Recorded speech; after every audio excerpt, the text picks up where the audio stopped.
प्रवक्ता बलरामपुर अस्पताल लखनऊ। मैं आज आपसे कोरोना के बारे में कुछ तथ्य रखने के लिए आया हूं। जैसा हम लोग देख रहे हैं कि कोरोना हमारे विश्व में, हमारे देश में आ चुका है और शायद हम लोगों को कोरोना के साथ ही रहने की आदत डाल लेनी पड़ेगी। तो कुछ तथ्य हम समझ लें। जैसा हम देख रहे हैं कि हमारे पास अभी तक कोई भी दवा हम नहीं जान पाए हैं कि किस दवा को देने से ज्यादातर लोगों को बचा सकता है। पूरे विश्व में विभिन्न तरह की दवाइयां ट्राई की गई, हाइड्रोक्सीक्लोरोक्विन ट्राई की गई, HIV की दवाई ट्राई की गई, बहुत से एंटीवायरल्स और दूसरे ट्राई किए गए, लेकिन अभी तक बहुत सटीक नहीं है। और जो भी एक दो दवा कोई पकड़ में आती है, सब लोग उसमें रिसर्च करने लग जा रहे हैं। इसलिए मल्टीपल दवाओं की जरूरत की, ये इससे फायदा हो गया, इससे फायदा हो गया, लेकिन अभी तक कोई सब में फायदा कर जाने वाली कोई स्थापित दवा अभी तक नहीं खोजी जा चुकी है। अब बात आती है कि क्या हर्ड इम्यूनिटी से बच सकेंगे हम लोग। हर्ड इम्यूनिटी आज का बहुत पॉपुलर शब्द है कि हमारे अगर एक इलाके की 70% ज्यादा पॉपुलेशन उससे ज्यादा इन्फेक्ट हो जाती है तो 30% पॉपुलेशन बिना किसी इन्फेक्शन या बिना किसी वैक्सीनेशन से भी बचाई जा सकती है। ये हर्ड इम्यूनिटी का कॉन्सेप्ट है। लेकिन क्या इतनी बड़ी पॉपुलेशन को बिना वैक्सीनेशन के केवल इन्फेक्शन के सहारे हर्ड इम्यूनिटी को लाने के लिए छोड़ी जा सकती है? क्या उससे बहुत ज्यादा मॉर्टेलिटी बढ़ नहीं जाएगी? वो इतना और काफी स्लो प्रोसेस है, धीमे धीमे लोग इन्फेक्ट होंगे, तब जाकर के 4 साल में जाकर के डेवलप होगी। हम ऐसे अपनी देश की जनता को नहीं छोड़ सकते। अब बात आ जाती है कि क्या वैक्सीन की बनाई जा सकती है? क्या वैक्सीन आज तक हम लोग कोशिश कर रहे हैं, लेकिन इसकी सफलता इस बात पर निर्भर करती है कि वायरस बहुत ज्यादा म्यूटेट न करे, क्योंकि HIV है, डेंगू है, मलेरिया है, हम इसकी आज तक किसी बहुत से कारणों से नहीं बना पाए। हो सकता है हम इसको बना भी ले जाएं, लेकिन क्या वैक्सीन बन जाने के बाद कि इसकी अवेलेबिलिटी की प्रॉब्लम नहीं आएगी? पूरे विश्व के सभी लोगों को कैसे अवेलेबल कराई जाए, कितनी क्वांटिटी में बनाई जाए, किस कास्ट में उपलब्ध हो पाएगी, कैसे लग पाएगी? ओरल वैक्सीन पोलियो की बनाने में, देने में कितना हम लोग को प्रोग्राम चलाना पड़ा है, तब जाकर के हम एक दिन में पूरे बच्चों को पिला पाते हैं। यहाँ पे तो बड़े बूढ़े बच्चे, गर्भवती सब कुछ चाहिए होगी, सब में सुरक्षित है कि नहीं है, ये सब अभी डाटा आने में 1-2 साल लग जाएगा। और फिर कब बनेगी और कब आप तक पहुंचेगी और तब आप बचोगे, लेकिन उस दौरान क्या होगा? अभी हमको इसके पीछे इम्यूनिटी का विज्ञान समझना पड़ेगा। इम्यूनिटी क्या होती है? 2 तरीके की होती है जो प्रत्यक्षा तंत्र है हमारा। एक इन्नेट जो बच्चा लेकर पैदा होता है, एक एक्वायर्ड जब बच्चा धरती पर आ जाता है और जब उसके अंदर इन्फेक्शन होता है तो खास उस इन्फेक्शन के खिलाफ हमारी बचत बनती है। इन्नेट इम्यूनिटी वो होती है जो किसी खास पैथोजन या माइक्रोब्स के अगेंस्ट नहीं होती है, वो एक सामान्य इम्यूनिटी सबसे बचाने के लिए होती है। ये 3 हिस्सों में विभाजित होती है।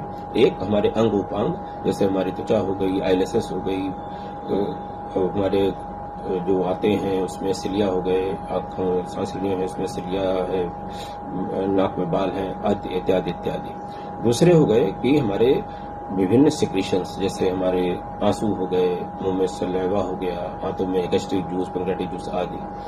तीसरा है कि जब भी इन्फेक्शन शरीर में जाता है तो उसको इन्फ्लेमेशन प्रोसेस से, शोथ के प्रोसेस से उसको वहीं पर लिमिट कर देना, रोक देना और वहीं पर मार डालने की कोशिश करना।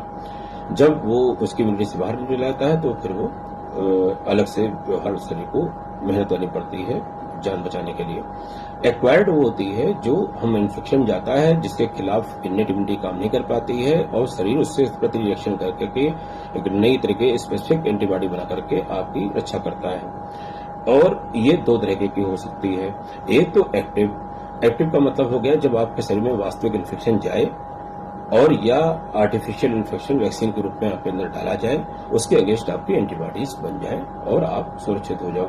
लेकिन इसके अंदर जान का खतरा होता है नेचुरल इन्फेक्शन में, अगर इलाज नहीं है तो, और वैक्सीन में अपना एक समय लगता है जो एवरेज 3 हफ्ते का होता है। और कहते हैं कि ये आपका होता है पैसिव में क्या होता है, बनी बनी एंटीबॉडीज उसके अगेंस्ट हम पहले से बना कर इन्फेक्शन होते ही बना देते हैं ताकि इन्फेक्शन से होने वाले नुकसान को न्यूट्रल किया जा सके। जैसा आपने बचपन में सुना होगा कि जब भी टिटनेस का डर होता था चोटों के बाद तो हम लोग ATS एंटी टिटनेस सीरम लगा दिया, तो जो घोड़े के सीरम से बना करता था। उसके जब बने बनाए एंटीबायोटिक्स को देते थे तो मरीज बच जाते थे, लेकिन उससे hyper sensitive reaction, allergic reaction खूब होते थे और इसलिए उसको बंद करना पड़ा। अब ह्यूमन टेटग्लोब बनने लगा है, लेकिन बहुत कॉस्टली है और अब तक टीकाकरण बढ़ जाने से सब लोग लगभग आच्छादित हैं टेटनस से, तो अब टेटनस के केस नहीं होते। हम लोगों को पैसे ढूंढने की जरूरत नहीं होती क्योंकि एक्टिव इम्यूनिटी सबके अंदर काफी मात्रा में आ चुकी है। अगर हम देखते हैं कि ये सब रास्ते हमारे आज की तारीख में सब बंद है, न दवा है, न हर्ड इम्यूनिटी के लिए हम इंतजार कर सकते हैं, न हमारे पास वैक्सीन्स है, तो हमारे पास बचता क्या है कि हम अपने को कोरोना से बचा सकें। हमारे पास SMS है, सोप वाटर एंड से अपने को विसंक्रमित करे रखना। दूसरा, मास्क लगाना जिससे हमारे अंदर इन्फेक्शन प्रवेश ही न करे। तीसरा, सोशल डिस्टेंसिंग, ताकि इतनी दूर रहें कि हमारे तरफ इन्फेक्शन पहुंचे नहीं। तीनों को बराबर महत्ता देनी पड़ेगी, कोई किसी का रिप्लेसमेंट नहीं है, तीनों काम हमको एक साथ जारी रखना है। अगर हम पहली पॉइंट को ध्यान दें कि सोप एंड वाटर होती अच्छी तरीका का बीज संक्रमित है। अगर हम सही तरीके से किसी भी सोप को 20 सेकंड या 20 सेकंड से ज्यादा समय तक हाथों को मलते हैं तो वो हमारा हाथ भी संक्रमित हो जाता है, डिसइंफेक्ट हो जाता है। हम करते क्या है कि अगर हम सोप को अपने हाथों में लें और हाथ गीला करने के बाद नल को बंद कर दें और अपने पहले इसको सुमन के फार्मूले से याद रखें कि 6 सरफेसेस हैं हाथ की जिसको हमको विसंक्रमित करना है, तब जाकर के हमारा पूरा हाथ विसंक्रमित होगा, नहीं तो किसी हिस्से पे रह जाएगा। S सीधा, U उल्टा, इंटरलेस करके आप इसको उल्टे में करिए। तीसरा, M मुट्ठी, फिर A अंगूठा, दोनों अंगूठों को बोलिए, फिर N नाखून और फिर K कलाई। आप पाएंगे कि आपके सारे हिस्सों में प्रॉपरली लग गया है साबुन और ये 20 सेकंड से 20 सेकंड से ज्यादा फिर उसकी फैट की जो लेयर लगी हुई है वायरस के ऊपर उसको गला देता है, वायरस मर जाता है और उसके बाद आप अच्छे से हाथ धो सकते हैं। ये ज्यादा सेफर है 70% अल्कोहल के सैनिटाइजर से। सैनिटाइजर का उपयोग तभी करें जब आपके पास सोप वाटर की व्यवस्था ना हो। सोप की अगर वाटर है, सोप की व्यवस्था नहीं है, तो आप पेपर स्ट्रिप अपने साथ रख सकते हैं, वो आपके लिए ज्यादा सुरक्षित होगा। ये अगर आप किसी पब्लिक प्लेस पे जाते हैं और दरवाजा को हाथ को भी संक्रमित होने से रोकना है तो आप उसको पैर से खोलिए या कोहनी से खोलिए। उसके बटनों को उपयोग करना है तो एक पेन रख लीजिए, उसको सैनिटाइजर पेन का नाम दे दीजिए, खाली पेन में सैनिटाइजर भर लीजिए और जो उसका ढक्कन है उसके अंदर एक रुई लगा के सैनिटाइजर से भिगी हुई रुई रख लीजिए। जब आप बंद करेंगे टिप उसी सैनिटाइजर से भीग जाएगी। आप हर बार उस पेन को लगाएं, अपने पेन में लगाए रखें जेब में और उसकी टिप से आप फिर खोलें और फिर रख लें और आप हाथ सुरक्षित आपका बना रहेगा। अगर आप इन सावधानियों का ध्यान रखते हैं तो आपको बार बार हाथ धोने की जरूरत नहीं पड़ेगी। अगर आप 70% अल्कोहल का उपयोग करते हैं तो वो आपको त्वचा में एलर्जी, कैंसर तक कर सकता है लंबे समय तक यूज करने पे, नंबर 1। नंबर 2, उसके अंदर बहुत से केमिकल डाले जाते हैं जिससे महक बड़ी अच्छी लगती है और अगर इसकी सूंघने की आदत पड़ जाती है खासकर बच्चों में तो उनके फेफड़े, लीवर, किडनी और इवन प्रजनन तंत्र में बीमारियां देखी गई हैं। इसलिए सैनिटाइजर का उपयोग केवल इमरजेंसी में करें जहां पर साबुन पानी ना मिल जाता हो। इसको सोप वाटर को हमेशा वरीयता दें। अब बात आती है मास्क की।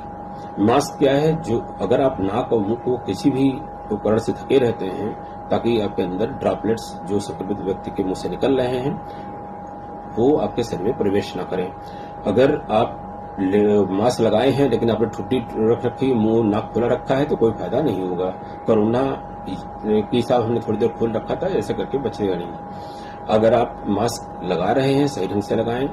अगर आपकी साइड स्ट्रिप है तो उसको तो ज्यादा परेशानी नहीं है, आराम से पहन सकते हैं। अगर आपकी पीछे वाली सर के ऊपर से वाली स्ट्रिप है तो पहले नीचे वाली पहने, फिर ऊपर वाली पहने और निकालते वक्त भी पहले नीचे वाली निकालें और ऊपर वाली बाद में निकालें। सामने के हिस्से को कभी मत छुएं क्योंकि बाहर से आने के बाद या बाहर रहते वक्त, क्योंकि आगे के हिस्से पे ही ड्रॉपलेट्स अगर आई होंगी तो आगे का हिस्सा संक्रमित हो जाता है। अगर उसको छू लिया है तो हाथ को फिर सैनिटाइज कर लें क्योंकि एक आदमी आदतन 16 से 20 बार अब एक घंटे में अपने चेहरे को विभिन्न हिस्सों को छू लेता है। अगर आपने हाथ आपके संक्रमित हो गए हैं मास्क छूने से या संक्रमित सतहों को छूने से और आपने डिसइंफेक्ट नहीं किया है साबुन पानी से या इमरजेंसी में 70% अल्कोहल से, तो आप अपने इन आंखों से, नाक से और मुंह के रास्ते से संक्रमण अंदर पहुंचा सकते हैं। अगर आप इन बातों का ध्यान रखते हैं तो आप मास्क का उपयोग समझ सकते हैं। लेकिन मास्क से कुछ परेशानियां भी होती हैं। अगर होता क्या है कि जब मास्क फिट पहनते हैं, जो उसका विज्ञान कहता है कि आप नाक और मुंह के चारों फिट रहे, बाहर से इन्फेक्शन घुसने ना पाए, तो आप पाएंगे कि आपकी जो निकली ही छोड़ी हुई वायु है उसके अंदर कार्बन डाइऑक्साइड है। आप बार बार धीमे धीमे आप उसी ट्रैप्ड वायु को अंदर ले लेते हैं जिसमें कार्बन डाइऑक्साइड ज्यादा होती है। आपके रक्त में धीमे धीमे कार्बन डाइऑक्साइड बढ़ने लगती है और ऑक्सीजन कमी होने लगती है। इससे आपको सुस्ती, सर में दर्द, चिड़चिड़ापन, इवन बेहोशी तक आना और कहते हैं कि सांस फूलना और आपको डेथ तक भी देखी गई है लंबे समय तक मास्क लगाने की। तो ये कहा जाता है कि मास्क लगाएं जहां पर आपको असुरक्षा का भाव है, बाहर निकलने पर, सोसाइटी के बीच में रहने पर। लेकिन जब आप अकेले हैं, बंद कार में चल रहे हैं, एक्सरसाइज कर रहे हैं और तो वहां मत लगाएं। फिजिकल डिस्टेंसिंग का पालन करते हुए बिना मास्क लगाए एक्सरसाइज करें। बाइक पे चल रहे हैं तो हेलमेट लगा लें, मास्क नहीं लगाएं ताकि आपको सांस न घुटे, क्योंकि बाइक में आप सेकंड्स में दूसरों को क्रॉस करते हैं। इस समय तो सड़क पे भीड़ भी नहीं है, तो आप अनावश्यक मास्क ना भी लगाएं। और मास्क लगाएं तो जब भी अकेले हो निकाल दें। घर में तो पहनने की भी जरूरत नहीं है, घर में बहुत बार बार हाथ धोने की भी जरूरत नहीं है, क्योंकि जब आप बाहर से आए हैं तो आपने अपने को स्वच्छ कर रखा है और घर में उसी तरीके से हाथ धोएं जैसे आप सामान्य स्वास्थ्य के लिए पहले से धोते आ रहे थे। अब बात आती है लास्ट एस की, जो सोशल डिस्टेंसिंग, जिसको बेहतर रूप में आप फिजिकल डिस्टेंसिंग कर सकते हैं। हमको सोसाइटी से दूर नहीं रहना है, हमको शारीरिक दूरी बनाए रखनी है। कम से कम दूरी 1 मीटर की या बेहतर 2 मीटर, जिसको 2 गज के रूप में हमारे प्रधानमंत्री जी ने भी कहा है। और अगर हम ये दूरी बनाए रखते हैं तो ड्रॉपलेट्स चूंकि हैवी होते हैं, इसी दूरी के दौरान ज्यादातर वो सरफेस पे गिर जाते हैं। उन सरफेसेस को छूना नहीं है। और अब मास्क भी पहने हैं तो अगर थोड़े बहुत आ भी गए तो मास्क रखा गया है, जहां से पोर्टल ऑफ एंट्री है, आपकी शरीर के अंदर प्रवेश करने का द्वार है। अगर आप इतनी सावधानी बरतते हैं और तो आप स्वस्थ बने रह सकते हैं। और बाहर से आकर के अपनी जो जरूरी सावधानियां हैं, जिनको हम किसी अगले वीडियो में तय करेंगे कि बाहर जाने और अंदर आने में क्या सावधानी बरतनी है, उसको हम लोग करेंगे। हाँ, एक बात और कहेंगे कि आज नहीं कल हमको अपने डॉक्टर के पास अपने किसी बीमारी के लिए जाना है। हम कोशिश करें कि वीडियो कॉलिंग पर उससे बात करके अपनी इलाज पूछ लें, समझ लें। अगर ओपीडी आज नहीं कल चलनी ही है तो हम उससे 2 मीटर की दूरी बनाए रखें, डॉक्टर को अपनी बातें कह रखें मास्क पहन करके। और जो वो उसको एग्जामिन करना होगा आपको, तो 2 मिनट में 5 मिनट के अंदर वो एग्जामिन करके आपको आपके हिसाब से आपकी दवाओं को बतला देगा। इन सब बातों का ध्यान रख करके हम कोरोना के साथ जी सकेंगे। धन्यवाद।